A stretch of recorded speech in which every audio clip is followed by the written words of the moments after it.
Back here with part 2 of my story. Welcome back. Sorry if my lighting is horrible.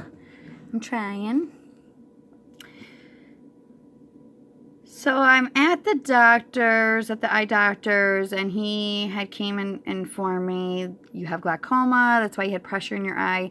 Now, I did I'm pretty sure I waited a week before I got into Syracuse. And that was hell.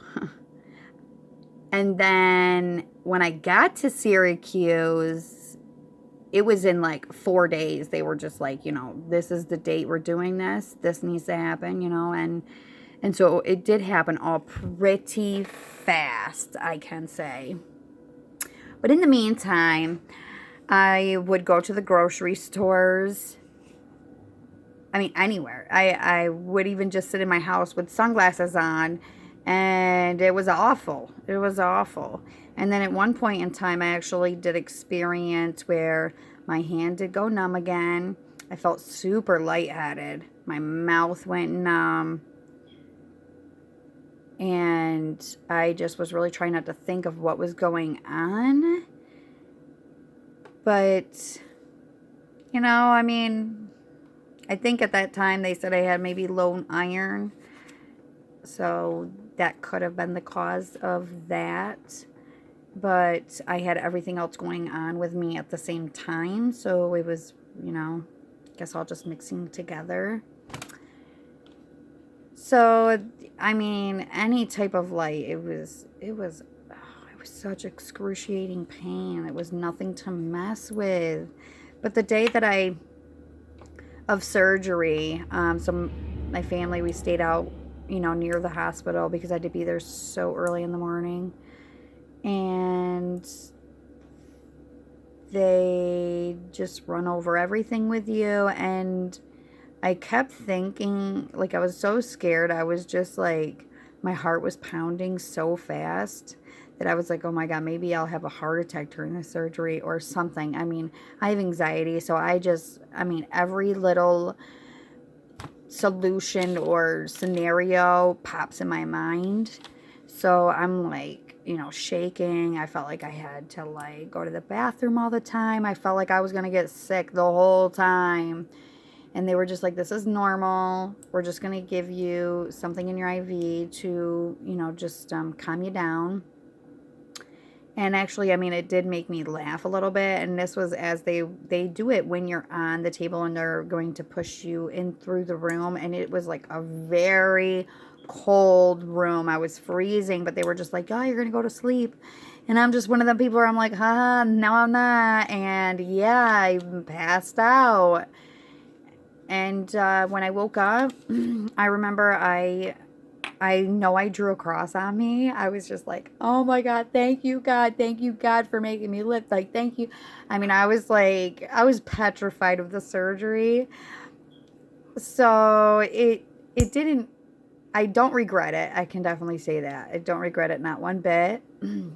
Everybody has a story. Everybody has their own issues, and this just happened to be what happened to me. So and then after when I left from the recovery room, I thought they kind of pushed me out a little bit because I felt so sick and I didn't know where anybody was at first. And then, everybody came around me and they were just like, okay, are you ready to leave? And I'm like, I just woke up and I feel super sick. I don't even know if I can walk yet. I was stumbling all over the place. And actually it was funny at the time. My older sister, I love her. And she actually had met me over there. So she was trying to help me get in the car. And she actually took the seatbelt and accidentally, it didn't hit me in the eye, but it just it was close. It was close, but I love her and she would never harm me. So, so I'm on the whole way back. I just felt like I was going to puke in the car. So I had to go to Rite Aid at the time and get my medicine. And I remember I grabbed a shopping cart so I wouldn't be falling over or anything. I just wanted to get to the bathroom because I felt so sick. And when I was at the hospital, I got so mad. I was just like, where's my clothes? They gave me my clothes. I put them on. I didn't care who was around. I put them on and I got my ass up out of there because I'm like, you really want, like, I'm not going to be sitting here to get treated like that. Like, I mean, the whole experience and with the doctors, they were great. The whole kind of after thing, it sucked horrendously. And then I basically, I just followed the doctor's directions. I just slept it off as much as I possibly could. I did feel nauseous, though, I would say, for at least like 2 days.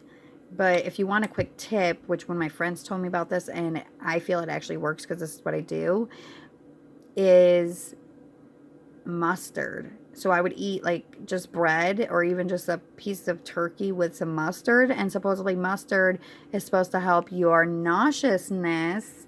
And it did for me, especially with the whole surgery thing. That was the first thing I got to actually eat and was okay on. And so I hope you all enjoyed my story. If you have any questions, just comment down below. I try to answer everybody's questions.